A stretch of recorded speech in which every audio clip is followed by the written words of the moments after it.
selfie interview, and we've got a man who actually loves taking selfies, but that's not how I want to introduce him. Chris Gayle, what do I call you? World boss, universe boss, six machine? I just leave it at the universe boss for now, with the six machine.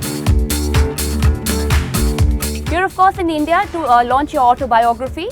It's called The Six Machine. Tell us, I know you've been asked this a lot of times, but one thing in the book that nobody knows about you yet. About my childhood actually growing up, how I became such a superstar. There's a lot of history behind that. How I used to hustle, what the things I actually do to actually survive, to maybe to be able to get a meal. That was going to be my next question, in fact. And everybody knows Chris Gayle as this flamboyant guy who loves life. But there is that rags to riches story to Chris Gayle as well. You have shared a room with 5 family members. Every time, I came from school, straight to Lucas Cricket Club. I grew up without electricity and water, so you have Lucas Cricket Club. I use the club to take a shower sometimes, and that's why I'm giving back so much to that particular club, because it was actually like home for me as well. You still go back to your childhood coach? Oh yeah, I do. I'll never lose hope or contact with any one of them. Any one family member, we don't know so much about Chris Gayle's family, any one family member who you're really close to?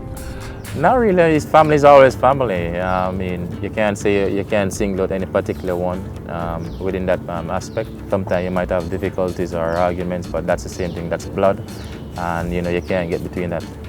You do, of course, have a new family member. There's the daughter in your life. What's the one big transformation she's brought into your life, apart from diaper duty? She's brought even more happiness. To be honest with you, she's actually brought a lot of happiness. Sometimes I feel down. I'll just look at her photos if I'm away, and I'm just automatically I will smile. So it's just a great feeling to have her in my life, and I just can't wait to actually go back and hug her right now. Okay, my last question, I have to ask you this since we are talking about your life and your autobiography. There is that one incident, earlier this year that sort of got you in the news. And we do talk about how Chris Gayle lives a no apology life. Is that something that you feel bad about, or is that something that's just in the past? Never will feel bad about it. People still ask about that.